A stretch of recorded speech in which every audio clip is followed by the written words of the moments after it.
We're now recording. All right, we are now recording, just to give you a heads up. I'm just giving Kevin a moment to get into the... Can you get a signal that far away?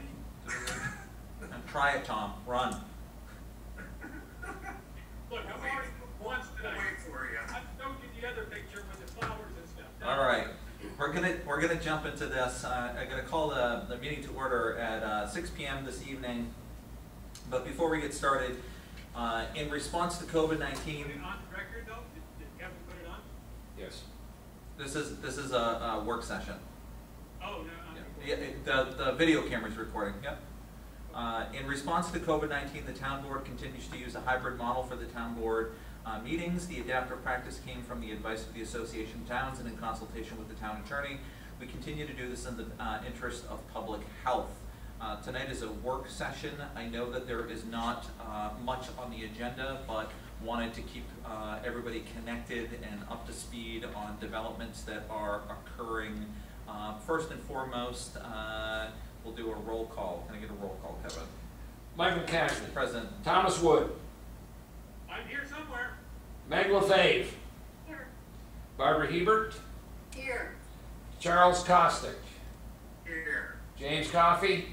Here. And myself. I'm Town Clerk Kevin Tabb. Anything for public comment this evening?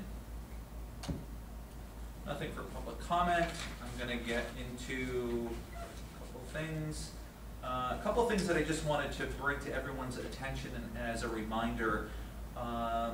Before our intern completed her semester, she had put some together materials to encourage town residents to complete and participate in the census. We continue to put out some of those materials. I would also encourage you to encourage folks to partake in the census. Obviously, COVID-19 has, like many things, put a little bit of a wrinkle in that, but they will still be doing some of the traditional door-to-door, census taking. So just a reminder. In regards to some of the town activities, Grievance Day did occur in the hybrid model. I want to give Brian Dowling a considerable amount of kudos for facilitating that to the best of his ability, given all of the restraints and putting that forward. He used Zoom as a feature, and also we did a limited area so people from the public could come forward, knowing that particularly for grievance, it's tougher and there's some paperwork that they needed to submit, so we made sure to use a good hybrid model. The space was then deconned for everybody's safety as well. We were talking literally minutes before, and Debbie had even said something about where are we kind of in what phase. We are approaching what is considered phase 2, which falls under the categories of professional services, retail, administrative support, real estate, rentals, etc. There still is a number of questions that are unanswered, almost more questions than there are answers. Last night I was instructed that I could go online and find materials on the governor's website, that it would be published there, that would give more descriptions. I refreshed the page several or more times throughout the evening.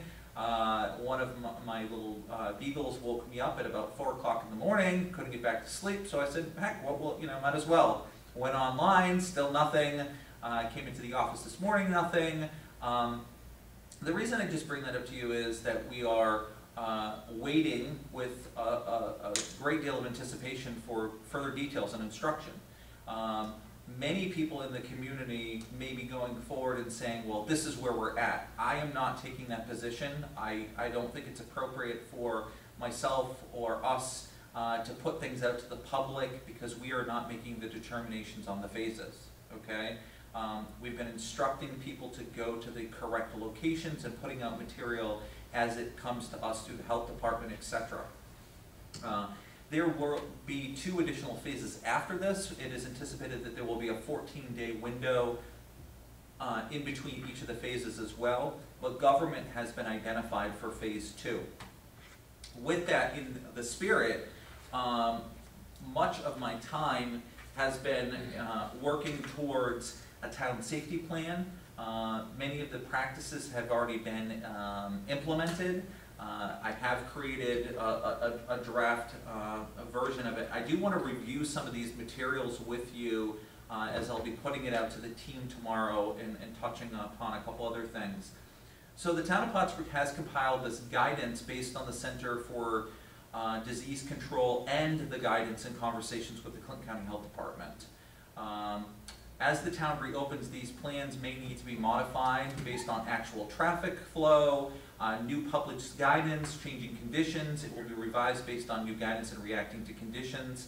This plan will be reviewed on a periodic basis and modified if necessary with the best interest for public health. And also, a critical component that I would identify is the safety of our team members here at the town so that they can continue to focus on the mission of the town, and that's providing public service. So, point 1, department heads will continue to serve as a point person for the COVID-19 as a representative for the department for communication, instruction, and lead implementation for design. Communication, department heads, we will continue to have department head huddles via Zoom each morning. Largely, even as we get to full staff, we'll continue to use social distancing within the building, so that's why we'll be using that as a Zoom. Or if someone is out of pocket, it's a great means. I will continue to keep the board up to date with our weekly meetings, town board meetings, or work sessions. We are to maintain safe behavioral practices. The following needs to be implemented by all town employees and reinforced by department heads, such as stay at home when sick, employee screening. Employees should be self-screened at home for temperature. Social distancing, all employees will be required to maintain social distancing. Wash hands, are encouraged to wash their hands for 20 seconds after contact with highly touched surfaces, bathroom visits, before eating, etc. Wearing of masks, employees are required to wear face masks when they are not able to maintain the 6-foot separation. Face coverings have been provided to all employees, and that was done some time ago. Employees who are engaging with the public at their homes will have disposable masks for individuals. If a person opts not to wear a mask, which is fine, then an employee will use an N95 mask, which is a little bit more upgraded. And some of our staff members do have the respirator type systems that we use from time to time. Employees are to not ride alone unless they have to. If they must, both employees are required to wear face covering there. Vehicles that are shared by other employees require employees to use a face covering during the period that they use and to decon the space following. Modified, yes? Just to point out, that was supposed to be, with one person in the vehicle, and if 2 are there. That was written incorrectly, at least in the copy. Yeah, the draft was very, very draft. I just wanted to give you a bulleted outline. Yes, a couple of corrections are still needing to be made. Vehicles that are shared by other employees require all employees to use a face mask. Modified work schedules, employees must achieve their weekly obligations, and departments must have coverage. However, when practical, reduce the amount of people in the building. And some of our departments already use this in many respects with summer work schedules already, such as our highway department. So that's just an example. Town hall, entrance to town hall will continue to require the public to use the doorbell system, and people are encouraged to schedule appointments. To limit the occupancy, each department is encouraged to have public appointments scheduled in advance, but the Zoom software will continue to be available for meetings. In fact, many people have actually appreciated this because they don't have to physically come all the way here, and they can show maps and various things. So it's actually been what I believe is an upgrade to our ability to communicate with people, so it's been fantastic. The walk-up window attached to the receiver of taxes office will remain open. The drop box has been installed and checked Monday through Friday in the morning. Plexiglass barriers have been installed to the following offices of the receiver of taxes, town clerk, and the judge's bench. Cattle barn doors have been installed to provide barriers for each department to serve as service windows. Floor markings have been placed on the floor to denote directional movement and 6 feet social distancing. And identified workspaces have been moved to accommodate separation for social distancing, but that may need to continue to be advanced further. Furniture has been removed or reorganized to maximize the 6 feet social distancing per guidelines, and additional furniture has been swapped out to allow for easier cleaning.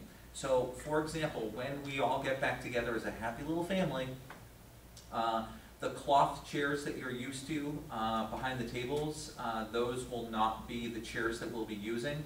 We'll be using the plastic chairs as they are easier to clean with the solution, just as one example. Hand sanitizer stations have been placed through our town hall with hand pumps or spray bottles. These locations include the main lobby between the town clerk and the receiver of taxes, the mailroom, the boardroom, the employee entrance only, the courtroom, and we'll be adding a station to the mausoleum as well. Cleaning. Buildings and grounds will continue to disinfect multiple times a day. I won't go through the whole list, but such surface areas as tables, doorknobs, light switches, things that are of high contact. Employees are to disinfect their personal workspace before leaving each day, including their desks, their phones, the cell phones, keyboards, laptops, chairs, for things out back, including trucks and tools, and using the Quant cleaner.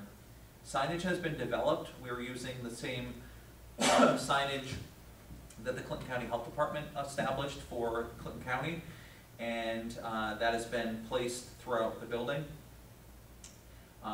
It directs the public to wear masks, maintain social distancing, and stay away if experiencing any COVID-19 symptoms. Locations include things such as building entrances, hallways, break rooms, mail rooms, court, park, the mausoleum, etc. Outdoor areas, picnic tables should not be used. Playground equipment is still off use. Temporarily remove the disc golf baskets and swings. Park bathrooms will remain closed until further notice. No swimming at the Katyville Beach is a decision that we made previous. Mothballed parks will be gated and placed on reduced maintenance schedule. Rental spaces require a minimum of 24 hours between the usage to allow for building and grounds to conduct a cleaning routine. But for one example is if the space was used on a Friday, it would not be available for Saturday or Sunday, okay? Because we won't be able to get in there over the weekend. Unoccupied areas will undergo cleaning, but not undergo cleaning every single day, as since the virus has not been shown to be active typically for greater than 7 days. So things will continue to be cleaned and touched, but you know, we're not going to waste energy and resources. Enforcement of these rules will be based on the volume of public visiting town hall and necessary to provide additional enforcement. This document itemizes the sheriff's deputy. That is for the court in particular, because we use a bailiff type system, okay? So I'm not anticipating that we're needing to call the sheriff's department you know, for any activity, but did reference our partnership there.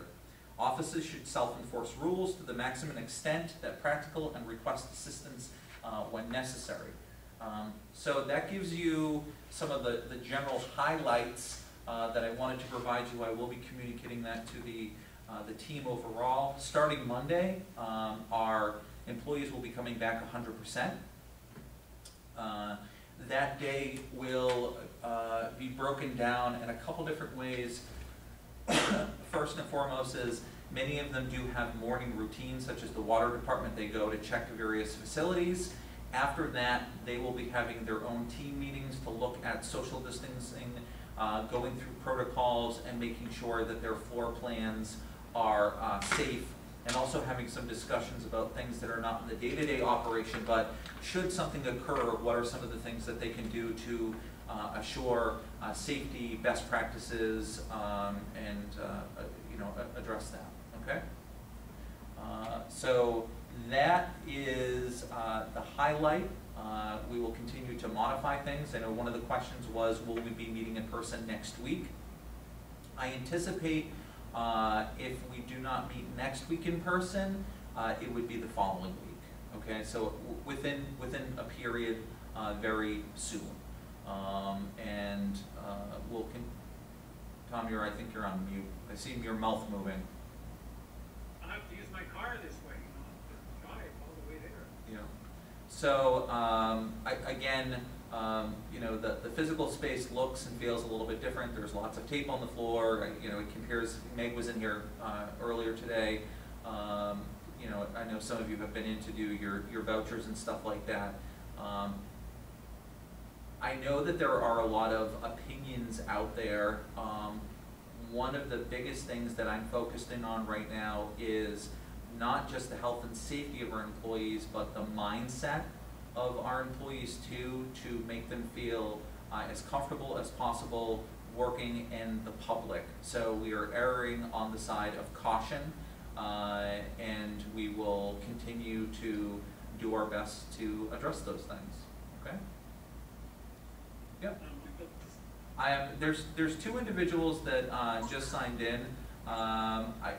Knowing that sometimes things can occur, I just want to make you aware that, as I said, if something goes awry on Zoom, I will be ending the meeting, okay? All right. Debbie? I wanted to ask, you said next week you're going to be on 100%. Does Yeah. that mean we're in phase 2? We are anticipating that we will be in phase 2, yes. Okay. So that means the other stuff should be opening hairdressers, so on. Again, I don't want to make any public statements on that, only because we haven't, not everything has been quote-unquote greenlit on some of that stuff. Yeah. Okay. Yep. Thank you. Not a problem. Any other questions, comments, concerns? Yes, Michael, just a question. You said that some of the people are quite happy meeting on Zoom and they can see the maps and things like that. I'm assuming some of the other committees. When we get back to it, the rule is that you're supposed to be in-person voting. So will we be changing some of the rules so that people can vote both ways, either in person or by Zoom? That will be worth a conversation moving forward, Tom. What I was referring to in particular was not for us. What I was talking about is planning and codes and zoning, the departments being able to use that with people in the community to interface with them to do town business. Those are the people that have been expressing that they like it. If you're on the other side of town, right, you can take a meeting from your desktop and do business and share various documents, saving travel, across town. Some people have enjoyed that. So I would imagine that may continue to some degree. Michael, I've got a question. These two names on the bottom, it says, like we knew Debbie was checking in, are these? Could be members at large of the public.